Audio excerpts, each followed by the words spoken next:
কাশ্মীরে যে ধরনের নিরাপত্তা ব্যবস্থা এবং ভারতীয় কেন্দ্রীয় বাহিনী কাশ্মীরে যেভাবে কাজ করে, একটা গোষ্ঠী এসে হামলা করে ২৫ জনকে মেরে এই নিরাপত্তা ব্যবস্থার মধ্য দিয়ে বের হয়ে যাওয়া সম্ভব? এবং সেইখানে ভারতীয় কেন্দ্রীয় নিরাপত্তা বাহিনী থাকার পরে এবং যার কিছুক্ষণ পরেই থানায় গিয়ে আবার সেটা নিয়ে মামলা হলো, কোনো তদন্ত হলো না, ভারতীয় বাহিনী থেকে বিবৃতি দেয়া হলো, ভারতের যারা রাষ্ট্র চালাচ্ছেন তারা বিবৃতি দিলেন, আপনার কাছে কি এটা অসামঞ্জস্য মনে হয় কিনা? আর সেনাবাহিনী অন ডিউটি থাকা অবস্থায় এত বড় একটা ক্রাইম হওয়ার পর আসলে সেনাবাহিনীর রেসপন্স করতে কতটুকু সময় লাগে? ধন্যবাদ। অন্য একটা ঘটনা দিয়ে বলি। 1914 সালের জুন মাসের 28 তারিখ অস্ট্রো হাঙ্গেরিয়ান এম্পায়ারের ভবিষ্যৎ রাজপুত্র যে রাজা হবে, তার নাম ছিল আর্চ ডিউক ফ্রাঞ্জ ফার্দিনান্দ। উনি তার স্ত্রী সোফিকে নিয়ে বেড়াতে গেছিলেন বসনিয়ায়। বসনিয়াতে যখন বেড়াতে গেলেন তখন ওই রাষ্ট্রীয় সফরের সময় উনি যেহেতু বসনিয়ার রাজা ছিলেন, পদাধিকার বলে আর কি, সো উনি ওই জায়গাটা দেখতে গিয়ে যখন ওখানে রাষ্ট্রীয় সফরের একটা পর্যায়ে তাদেরকে নিয়ে, ফার্দিনান্দকে নিয়ে এবং তার ওয়াইফ সোফিকে নিয়ে যে গাড়িটা যাচ্ছিল, এই গাড়িটার ড্রাইভার ভুল করে একটা জায়গায় রং টার্ন নিয়ে ফেলে। এখন ব্ল্যাক হ্যান্ড নামে তখন একটা ন্যাশনালিস্ট গ্রুপ ছিল, তারা পরিকল্পনা করছিল যে এই সফরের সময় ফার্দিনান্দকে মেরে ফেলবে। আচ্ছা, কিন্তু মোটর শোভাযাত্রা এমন ভাবে যাচ্ছিল যে তারা হতাশ হয়ে গেছিল। কিন্তু ওই ড্রাইভারের ভুলের কারণে হঠাৎ করে সামনে একজন আতাতই, তার নাম গ্যাব্রিও প্রিন্সিপ, আচ্ছা, সে দেখে যে তার সামনে গাড়ি চলে আসছে হঠাৎ করে এবং পরপর 5টা গুলি করে সে ওখানে, ঠিক আছে, করে ও ধরা পড়ে সাথে সাথে। বাট ওই প্রিন্স কিন্তু মারা গেলেন ওখানে, আর্চডিউক ফ্রাঞ্জ ফার্দিনান্দ মারা গেলেন। এবং এই ঘটনার পরে প্রথম বিশ্বযুদ্ধ শুরু হলো। এখন আপনি বলতে পারেন যে এই যে ড্রাইভার যে ভুল করে টার্ন নিল, এটার জন্য কি যুদ্ধ লাগলো? অথবা একজন প্রিন্স মারা গেল, শুধু কি এই কারণে যুদ্ধ লাগলো? তা না। প্রত্যেকটা যুদ্ধের একটা ইমিডিয়েট কারণ থাকে যেটা স্পার্ক করে, আর আরেকটা থাকে প্রকৃত প্রেক্ষাপট, যার কারণে যুদ্ধটা আস্তে আস্তে তাতায় ওঠে। ভারত পাকিস্তান প্রসঙ্গে যদি আমি আসি, এখানে প্রথম বিশ্বযুদ্ধের ক্ষেত্রে প্রিন্সিপের এই হত্যাটা যেমন একটা ইমিডিয়েট কারণ, এর কারণে দুই পক্ষ আলাদা হয়ে গেল এবং বিশ্বযুদ্ধ শুরু হলো।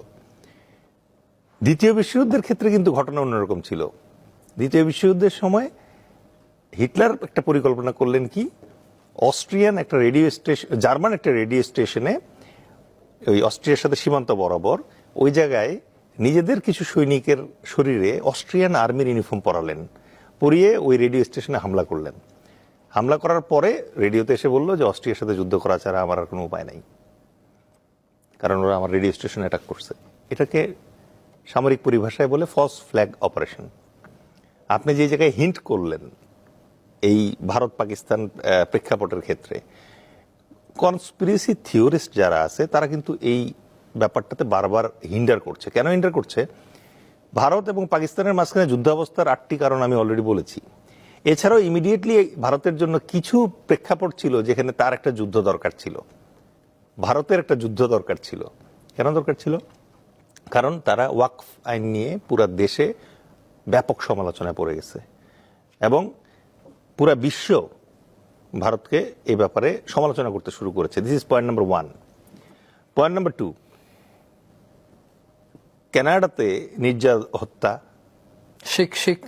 ইউএসএতে হত্যার প্রচেষ্টা, এই জাতীয় কিছু ফেইল্ড অপারেশন এবং বিতর্কিত অপারেশনের কারণে বিশ্বব্যাপী ভারতের কিন্তু সমর্থন কমে গেছে, অনেকটা প্রভাব কমে গেছে।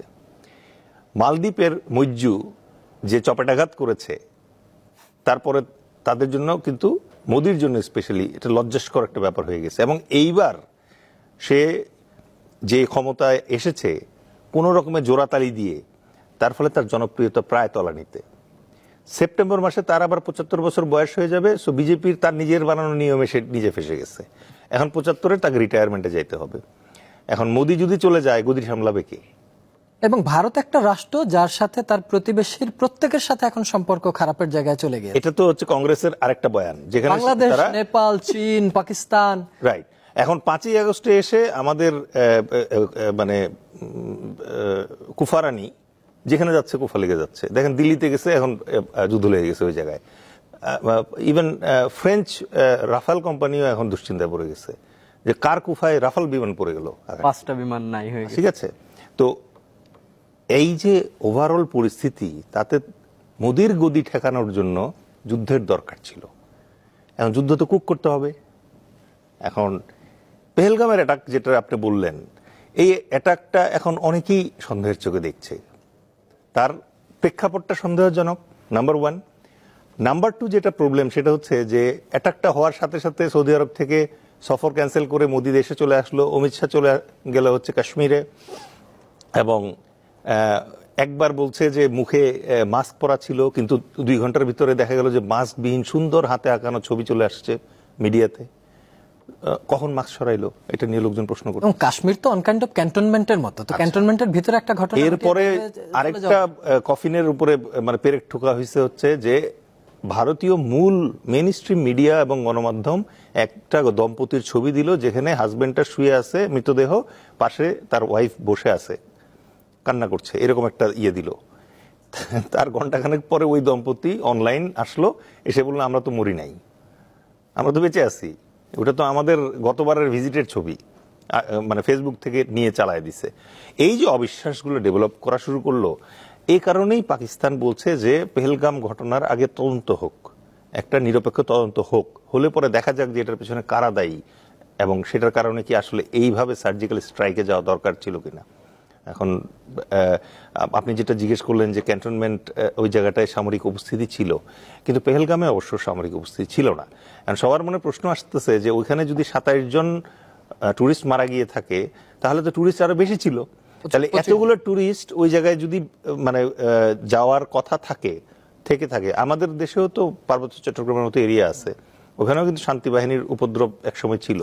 তখন কিন্তু সামরিক বাহিনী যারা থাকে নিরাপত্তার দায়িত্বে, তারা বিভিন্ন চেকপোস্টের মাধ্যমে কিন্তু এনশিওর করে যে কে কোন দিকে যাচ্ছে, গতিবিধিটা যেন তারা বিপদে পড়লে যেন দ্রুত গিয়ে তাদেরকে হেল্প করা যায়। পেহেলগামে ওই দিন স্পেসিফিক্যালি কেন কোনো মিলিটারি পেট্রোল অথবা প্রোটেকশন ছিল না, এটাও তদন্তের বিষয়। ভুল হতেই পারে, মানে মিলিটারির অনেক যন্ত্রণা আসলে বাইরের লোকজন বোঝে না। সেটা হচ্ছে তাদের কিন্তু ওই হাতে গোনা কিছু ফোর্সকে খুব পরিকল্পনা করে বিভিন্ন জায়গায় প্রায়োরিটিতে সেট করতে হয়। পেহেলগাম কেন ছিল না প্রায়োরিটিতে, দ্যাট ইজ এ কোশ্চেন। এখন ধরেন পরিকল্পিত হোক আর অপরিকল্পিত হোক, যুদ্ধ বেঁধে গেছে, ভারত হামলা করেছে, অলরেডি 5টা বিমান ভূপাতিত হয়েছে বলে পাকিস্তান সেনাবাহিনী দাবি করেছে। আজকে ইসরায়েল নির্মিত 25টি ড্রোন ভূপাতিত করার কথা বলেছে পাকিস্তান। ওইদিকে ভারত বলেছে যে তারা লাহোরের একটি রেডার ব্যবস্থাপনাকে ধ্বংস করে দিয়েছে বা অকেজো করে দিয়েছে। এখন এই হামলা যদি কন্টিনিউ চলতে থাকে, সেই ক্ষেত্রে এই যুদ্ধ কতটুকু গড়াতে পারে বলে আপনি মনে করেন?